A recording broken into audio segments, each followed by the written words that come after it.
Shalom Uvracha. Dans cette petite vidéo, on va essayer de regarder ensemble plusieurs coutumes juives à faire pendant le mois de Nissan.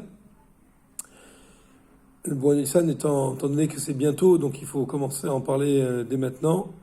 Tout d'abord, l'importance pour un juif de commencer à étudier les lois de Pessah 30 jours avant Pessah. Baruch Hashem, aujourd'hui, nous avons toutes sortes de supports pour étudier les lois de Pessah. Il y a les livres en toutes les langues, il y a des vidéos, il y a des guides, le guide de Pessah, mais chacun se doit déjà, d'ores et déjà, de commencer à étudier les lois de Pessah déjà depuis 30 jours avant la fête de Pessah.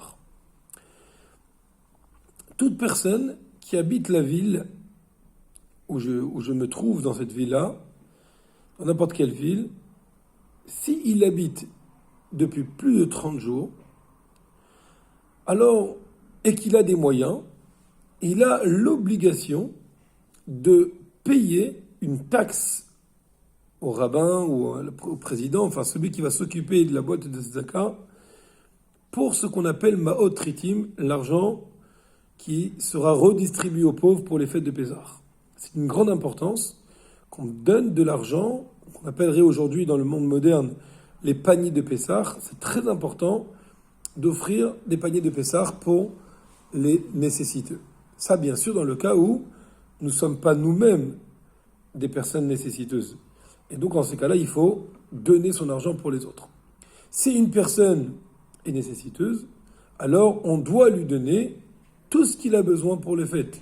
Ça veut dire la matzah, le vin, la viande, le poisson, les légumes, les fruits, pour qu'il puisse passer de belles fêtes comme il faut, comme un bon juif, il mérite de passer des bonnes fêtes. Et ça, c'est encore une fois une grande importance. Alors, tout ça, c'est pour ceux qui sont dans la ville, qui habitent la ville au moins depuis 30 jours, ou bien qui comptent y rester. Si quelqu'un il est de passage et qu'il a eu un problème et il n'a pas d'argent, on essaiera de l'aider au maximum, mais en tout cas, les matzot et le vin, ça c'est une grande importance, on ne peut pas laisser un juif sans matzot et sans vin.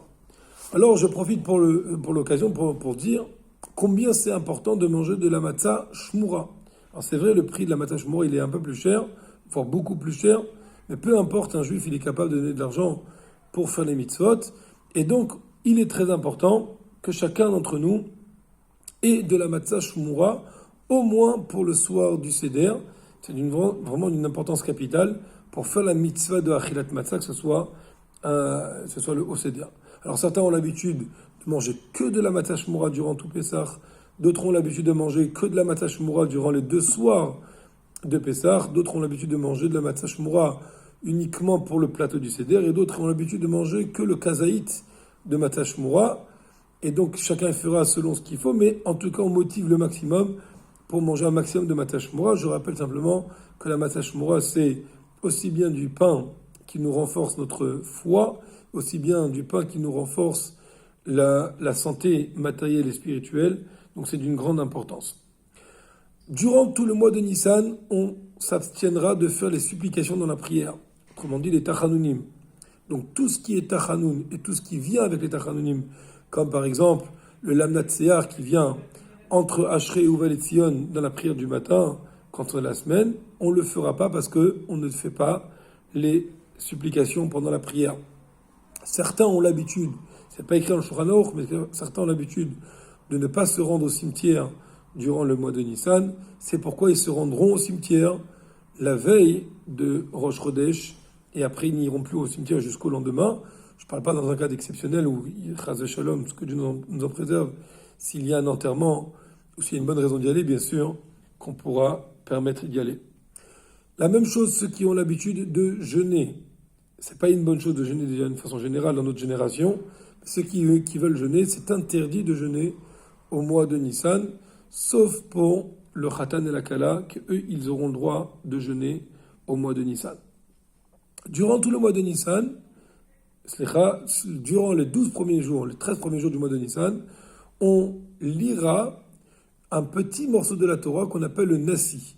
Nassi qui veut dire le prince, parce qu'à l'époque du Mishkan, à l'époque du tabernacle, les princes de chaque tribu, chaque jour, ont envoyé, enfin chaque jour son tour, ils offraient à Hachem un sacrifice pour l'inauguration du Mishkan.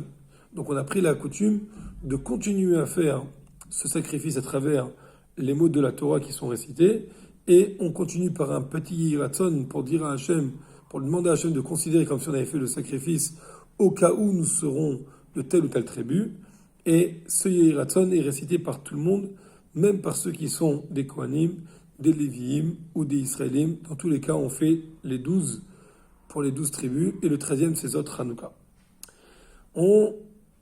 Ceux qui sortiront pendant le mois de Nissan et qu'ils verront des arbres fruitiers en train de fleurir. En général, c'est le moment où les arbres commencent à fleurir.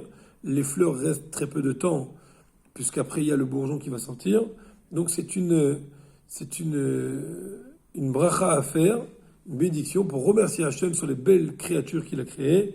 Et donc on va faire la bracha de Baruch Ata Hachem Elokeinu Melech Haolam Shelo Chiser Ba'olam Klum Ubarabo Vriot Tovot Vinan Tovot Lehanot Bahem Bnei Adam. Béni soit le Créateur, roi du monde, qui n'a rien manqué dans son monde, et il a créé de belles créatures et de beaux arbres pour que les gens puissent en profiter. Voilà. Le Shabbat qui avant Pessah en général, et cette année ce sera le Shabbat qui sera avant le Shabbat d'avant Pessah, le rabbin de la communauté ou celui qui dirige la communauté fera un petit récapitulatif de toutes les lois de Pessah pour rappeler aux gens tout ce qu'il faut faire. Et le Shabbat Agadol, par contre le Shabbat d'avant Pessah, avant Arvit et donc après Mincha, entre Mincha et Arvit, on a pour coutume de commencer à réciter la Haggadah depuis Avadi Ma'inu les Paro jusqu'à l'Echaper Al Kol Avonotenu. Voilà pour cette petite vidéo. Bien évidemment, d'autres vidéos arriveront sur les lois de Pessah.